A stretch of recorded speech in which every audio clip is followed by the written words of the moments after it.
to the finale video for the Big Macs challenge. So this is not going to be a typical finale video in that the whole quantity, quality, sustainability, that kind of thing, because this challenge was more along the lines of seeing if a diet plan would be a healthy, sustainable. It wasn't really about weight loss. I don't know. I'm a little torn about how to talk about this. So first things first, let's just talk about it as a general overall. So the whole concept of eating a whole lot of fiber foods, to me, makes perfectly logical sense. And although it is challenging, I cannot imagine getting 80 to 150 grams of fiber in a day. I cannot imagine it. Because getting 50 in a day was, not every day was it a struggle, but for the most part it was a little bit of a challenge. So I cannot possibly imagine some of the diet plans out there that the Simeon diet, which is, not exactly, the name of that is not exactly reality, but 80 grams of fiber in a day. Cannot imagine how you could possibly get that. But anyways, in terms of the fiber aspect of this diet, I would highly recommend anybody and everybody try to eat as much fiber as possible, because it's super, super good for your body. Definitely noticed that using the restroom was more, I'm trying to find a really nice way to put this, more frequent and more, just more frequent and better quality. So that was good. That was awesome. But in terms of eating a whole lot of fiber, that's not something that I think is even remotely in debate as far as whether that's healthy or not. That's totally healthy. I totally would recommend that. So the other aspect of this from the talk that I had heard during the Food Revolution Summit with Erica and Justin Sonnenberg was basically including certain things in your diet were the healthiest way that you could possibly eat. So one of the things fermented foods, one of the other things that was really, really a big part of this, fiber foods. The other part is really, really high important to the fermented foods. And so you're getting the probiotics, prebiotics, symbiotics concept. So I struggled with this. I don't eat yogurt because I don't really care for it. I just don't really care for it. So the sauerkraut that I got at Costco, that was just raw sauerkraut, no vinegar, that was really good. I really liked that. In the past, I've had kimchi and really enjoyed it, but now I find it much too salty. I tried twice. I did not show you guys this on the challenge. I tried twice to make my own fermented vegetables. So what I was going to do was I videoed doing it, making it, and then you let it sit for 2 to 5 days, depending upon what vegetable it is that you're doing. And then I was on that last day when I tried it, I was going to show you guys in both videos of what I had done and stuff, and it didn't work at all. It was really gross, really, really gross. It wasn't even worth providing you guys with the information that I had found to do it. It was not good at all. So, but that I think might be partially me too. I'm not really sure about that. I'm just not a salty fermented foods kind of girl at all. So that wasn't super pleasurable to me. So one of the other things that I wanted to talk about that I found really odd. Well, let's do another positive first. So one of the things that they say is when you are feeding your gut bacteria correctly, it helps with all sorts of things. Like it'll help with your immune system. It helps with weight loss, supposedly. It helps with your skin health. So that is one thing. Granted, I'm really glad that, there's this much difference between us and that you can't really see. I always have foundation on, but that's all I wear for makeup. I wear mascara and foundation. That's it. I'm much too lazy to go beyond that. Although at times it feels like in the past I've really needed it. But I have an IUD for health reasons, actually, just to keep my hormones where they're supposed to be. However,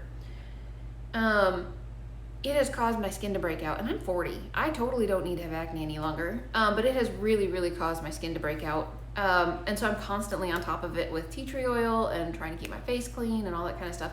And you guys don't really see that very much because, you just don't see it very much.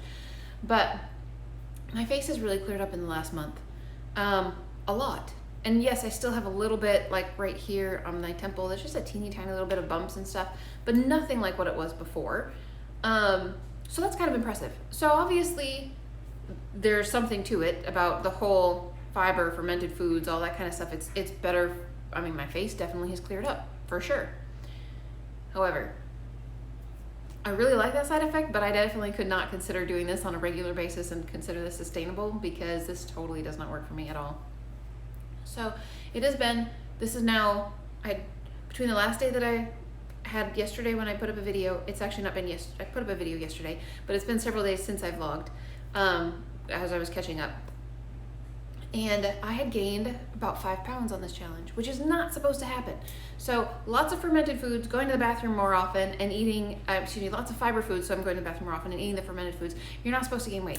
All those things are supposed to help reduce belly fat, and you're supposed to be healthier. I don't know what was going on, but I gained like 5 pounds, which is ridiculous and totally not cool. But that being said, in the last couple of days, I've lost 3 of those 5 pounds. So I kind of wonder if the whole fermented foods just doesn't work for me, because that's the only thing that I could think of that is any different whatsoever from the way that I have eaten in the past, in terms of, I try to eat a decent amount of fiber, whether it's enough or not, whatever. I do try to eat more fiber containing foods. So I don't know what that's all about. If you want an overall rating or a sustainability or whatever for this challenge, like almost 0. This would totally not work for me. I don't mind trying to get as much fiber in my diet as possible, but the fact that I couldn't have rice, like plain white rice once in a while, was kind of neat. I didn't really like that very much. And then the fermented foods would just not be doable. Like I told you guys, I don't know what, a week and a half ago, maybe a week ago, that I pretty much had stopped eating fermented foods and was just drinking kefir, because it was easy and I didn't hate it. And just kefir water, not like kefir milk product, but kefir water. The one that I had that was the mojito one was actually quite fine. It was fine, but it was way too expensive. You can't, that's not sustainable at all. Drinking half a bottle a day is $1.25 a day. That's an extra $45 to your monthly budget. Nope. So anyways, I have to say, I'm glad this challenge is over. I'm ready to stop worrying about and fussing over whether or not I've had enough fiber for my day, and whether or not I managed to get a fermented food in me for the day. I'm ready for this to be done. So anyways, this for me is totally not sustainable. I'm sure that there are lots and lots of cultures in this world that actually do really well with getting fermented foods, although from what I understand, the amount of, I think it's probably the salt intake that causes problems, but there's a lot of issues if you have a lot of fermented foods with potential esophageal cancer and stomach cancer and that kind of thing. There is an association. I've seen videos with Dr. Greger on that. So for that reason also, I'm not 100% sure that this is overly sustainable. However, I don't know that having a yogurt every day or having the kefir water every day that has no salt in it whatsoever would really be that big of a deal. I'm thinking it's probably more of the massive amounts of kimchi and massive amounts of, I don't know about sauerkraut. Does anybody in this world eat massive amounts of sauerkraut? I doubt that, honestly. But anyways, so that's it for me for this challenge, and I am ready to move on. I don't really feel, I feel great about the fact that I got lots and lots of fiber in me for the month. I think that was awesome. I really struggled with the fermented foods, and I definitely found some new recipes that made this challenge worth it. Like just the other day when I had the Persian and Iranian noodle inspired soup. Oh my gosh, you totally have to make that. That was so good. I posted that online, a picture of it, and that was really good. And my technician, she had half of one of my bowls of it, she was like, yeah, it was. Thanks for bringing it for me. It was awesome. So that was a really good recipe. But otherwise, not super thrilled with this. I won't be repeating this one for sure. Alrighty. That's it for me for this month, guys. I will be back with you guys in a little bit for another challenge, although I have no idea what I'm going to do next. It's so hard. There's so many choices. There's so many things that I could try. So many things that sound like they're relatively healthy, and are they sustainable? I don't know, because I haven't done them yet.